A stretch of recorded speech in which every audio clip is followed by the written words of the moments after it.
तो ये क्वेश्चन तो WBJE देने वाले हर स्टूडेंट के दिमाग में है कि भाई एग्जाम हो गए, मेरिट लिस्ट आ गए, सबको रैंक मिल चुका है, ई काउंसलिंग कब स्टार्ट होगा। क्योंकि मेरिट लिस्ट बताते टाइम बोर्ड्स के रिप्रेजेंटेटिव्स ने कहा था कि जेई मेंस के दोनों सिटिंग के एग्जाम हो जाने दो, रिजल्ट्स आ जाने दो, क्योंकि हम वहां से भी स्टूडेंट्स को लेते हैं, उन रैंक पे भी अलाउ करते हैं, तो उसके बाद हम ई काउंसलिंग शुरू करेंगे। ई काउंसलिंग होने वाला है, सेंट्रलाइज काउंसलिंग होने वाला है। तो अभी तक डेट नहीं बताया, बट एक नोटिफिकेशन तो आया है 8/8/2022 का। जो इस नोटिफिकेशन में क्या है कि वो डेट आ जाएगा, बस फाइनल जो है सीट मैट्रिक्स नहीं आया है। सीट मैट्रिक्स क्या होता है, WBJE के थ्रू ई काउंसलिंग में जो जो कॉलेज रहता है, जिन कॉलेज में आपको एडमिशन मिल सकता है, उन कॉलेजेस से वो जो जितना बच्चों को अलाउ करते हैं, जितना उनके पास स्ट्रीम्स है, जितनी सीट्स है, वो पूरा एक डेटा देते हैं। वो हर साल थोड़ा फ्लेक्सिबल होता है। वो फाइनल मैट्रिक्स आने के बाद ही काउंसलिंग शुरू हो जाएगा। तो देखो, ऐसा भी बहुत टेंटेटिव डेट्स बताया जा रहा था कि सेकेंड वीक, थर्ड वीक तक शुरू हो सकता है, बट बोर्ड ने अभी तक डेट कंफर्म नहीं किया है।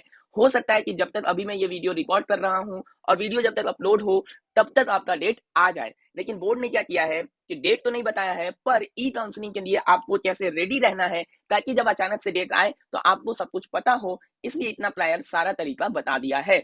तो चलो पहले उस पर बात कर लेते हैं। तो देखो, तुम्हारा कोई भी बच्चे का यहाँ पर जो एडमिशन के लिए काउंसलिंग होगा वो 2 फेज में होगा। ठीक है, उनमें से 2 फेज में फेज 1 और फेज 2 है। फेज 1 जो है वो बस WBJE के रैंक वाले बच्चों के लिए है और आर्किटेक्चर नहीं। ठीक है, फेज 2 जो है वो WBJE के रैंक होल्डर्स के एडमिशन आर्किटेक्चर में और जेई मेंस का जो भी रिजर्व सीट्स है, जो भी कुछ परसेंटेज में रिजर्व सीट्स रखे गए हैं कॉलेजेस में, उनसे जो होगा वो होगा फेज 2 में। और ये जो अभी रूल है वो ध्यान से देख लो, यहाँ पर ये फेज 1 के लिए है। ठीक है ना, रूल और गाइडेंस जो है वो फेज 1 के लिए है यहाँ पर। अब काउंसलिंग आपका जो है वो 3 राउंड्स में होने वाला है। ऐसे ठीक से बोलो तो 2 राउंड ही है, तीसरा राउंड तो थोड़ा अलग है। पहले आप 2 राउंड के बारे में समझ लो, उसके बाद थर्ड राउंड के बारे में समझेंगे, वो थोड़ा अलग है।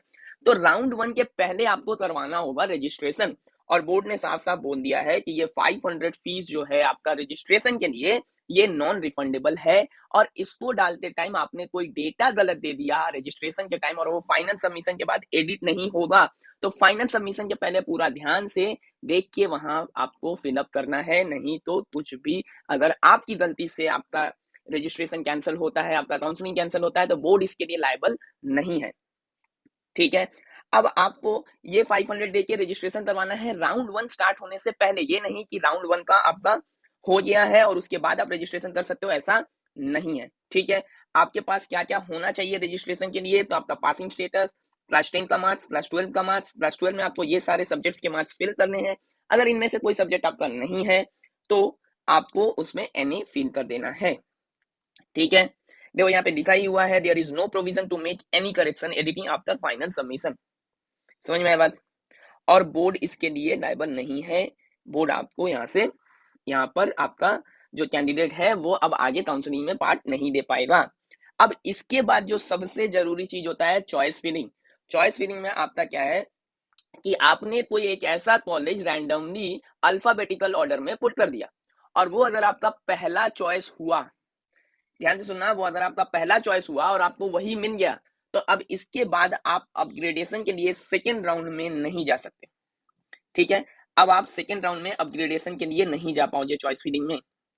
दूसरा बात, चॉइस फिलिंग में आपने अगर बस TFW चूज किया या बस नॉन TFW चूज किया, तो आप दोनों के लिए अप्लीकेबल नहीं हो, लेकिन आप दोनों चूज कर सकते हो। ठीक है, इधर और अगर दिया तो नहीं होगा। ठीक है, मतलब एक दिया तो दूसरे में आप अप्लीकेबल नहीं रहोगे। ठीक है, अगर सीट रहे तो भी उस कॉलेज में। समझ में आया बात। तो अगर आपने फर्स्ट चॉइस अपना दे दिया है और उसमें नहीं मिला, सेकेंड चॉइस या उससे नीचे के किसी चॉइस में आपको मिल रहा है, तो फिर आप मतलब सेकेंड या उससे लेटर, ठीक है, तो आप अपग्रेडेशन के लिए अप्लाई कर सकते हो, और नहीं तो अपना सीट लॉक कर सकते हो, अपना चॉइस लॉक कर सकते हो। मतलब फर्स्ट राउंड में जो मिला वो मैं ले लूंगा। ठीक है, जो फर्स्ट राउंड में मिला मैंने वही ले दिया। ऐसा भी हो सकता है कि आपको अपना 12th चॉइस मिला, बट आपको लग रहा है ठीक है इसके ऊपर वाला मिलेगा नहीं, मैं अपग्रेडेशन में नहीं जाता हूँ, क्योंकि वो भी चला जाएगा जो मेरे हाथ में है, जो कॉलेज मेरे हाथ में अगर मैंने अपग्रेडेशन के लिए दिया, क्या पता वो चला जाए। ठीक है, या उसके ऊपर मैंने गलती से जो चॉइस उसके ऊपर फिल किया हुआ है वो उससे बढ़िया नहीं है। मैंने करते करते जो 10th नंबर पे किया था चॉइस, और मेरे 12th नंबर पे जो चॉइस था 12th नंबर वाला चॉइस बेटर था और 12th नंबर में मुझे मिल गया है, तो मैं अब रिस्क ना लूं 9th वाले के चक्कर में कहीं मुझे ऐसा 10th या 11th वाला मिल गया जो मेरे लिए बेटर नहीं रहेगा, तो मैं क्या करूंगा, चॉइस लॉक करूंगा। दूसरा बात है, अगर किसी ने गलती से भूल गया हो, ठीक है, या डेट निकल जाए चॉइस लॉक करने का, तो वो बाय डिफॉल्ट आपका फर्स्ट राउंड का चॉइस लॉक हो जाएगा। मतलब आपको चेंज करने के लिए, अपग्रेड करने के लिए यस वाला ऑप्शन देना पड़ेगा। अगर आप नहीं देते हो तो वो ऑटोमेटिक आपका वही वाला अलॉट हो जाएगा। ठीक है, अब राउंड 1 में आपका तो अलॉटमेंट हो गया, तो आपको एक सीट एक्सेप्टेंस फीस देना पड़ेगा 5000 रुपीज। ठीक है, अब ये देखो, या 5000 रुपीज आप देते हो सीट अलॉटमेंट के लिए, तो आपको ये फर्स्ट राउंड में सीट मिल गया, आपने 5000 दे दिया, आगे आप अपग्रेड भी कर सकते हो, बट वो मिलने के बाद आपको वो फीस सबमिट करना रहेगा। ठीक है, और ये वेरिफिकेशन वगैरह डॉक्यूमेंट्स के तो होंगे। ठीक है, जो जो आपने डॉक्यूमेंट्स दिया हुआ है यहाँ देख लो, यहाँ सर्टिफिकेट जो है आपका रिसेंट होना चाहिए बनाया हुआ, जो भी आपने रिजर्वेशन के लिए दिया हुआ है। आप पीडब्ल्यू कैंडिडेट हो या फिर SC ST OBC AB कोई भी हो, आपके पास रिसेंट किया हुआ सर्टिफिकेट होना चाहिए। Must be issued after 31/3/2022। ठीक है, इसके बाद जो है आपके पास आया सेकेंड चॉइस। ठीक है, सेकेंड चॉइस आपने दे दिया मान लो, तब तो ठीक है। ठीक है ना, second choice, if the candidate has to be allot a seat of his or her second or later choice, then after successful document verification he or she can opt for this upgradation. तो document verification तो पहले कर लेना है। ठीक है, round 2 तक की बात हमने कर ली। ठीक है ना, अब राउंड 2 होने के बाद अब ये थर्ड वाला जो राउंड है अपग्रेडेशन के बाद, ठीक है, उस राउंड के बारे में बात करेंगे। वो थोड़ा अलग है, इसके लिए आपको फिर से रजिस्ट्रेशन करना पड़ेगा, मतलब रजिस्ट्रेशन क्या है, फीस फिर से देना पड़ेगा, चॉइस फिर से फिलअप करना पड़ेगा। इस राउंड को हम बोलते हैं मॉप अप राउंड। ठीक है ना, तो पार्टिसिपेंट्स जो है वो मॉप अप राउंड में आ सकते हैं, ये इनके लिए ऑप्शनल है, मैंडेटरी नहीं है। मॉप अप राउंड में जाने से पहले एक बात सोच लेना अच्छे से, कि अगर मॉप अप राउंड में वो जो बचा हुआ सीट है ना, हर कॉलेज में काउंसलिंग के बाद कुछ बचा हुआ सीट्स अभी भी है मान लो, और जो स्टूडेंट्स मॉप अप राउंड में जाएंगे उनको जो सीट्स मिला है उसको भी अभी हटा लो, समझ लो ऐसा बात। क्योंकि अगर मॉप अप राउंड में आपने एक कॉलेज दिया था, समझो कॉलेज ए, आपको मिला था टेक्नो इंडिया मीन्स, और आप मॉप अप राउंड में गए और मॉप अप राउंड में उससे कोई अलग कॉलेज आपको मिल गया, तो अब आपका वो जो पहला वाला सीट है वो नहीं रहा आपके पास।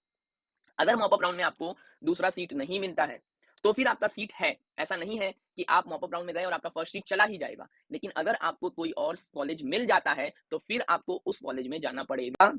यहाँ मॉपअप राउंड के बाद एक और कैच है, उसको समझना, कि 5000 आपने जो सबमिट किया था ना, वो तो सीट अलॉटमेंट का चला जाएगा। अब मान लो कॉलेज आपने टेक्नो इंडिया में किया था और मॉपअप राउंड के बाद आपको IEM मिल गया, तो IEM में वो 5000 आपका सीट अलॉटमेंट के लिए चला जाएगा। लेकिन अगर आपने इसके अलावा कोई भी फीस टेक्नो इंडिया में सबमिट किया हुआ है, तो ये आपका और उस कॉलेज का रिस्पॉन्सिबिलिटी है, आपको आपस में बात करके वो पैसा रिफंड करवाना है।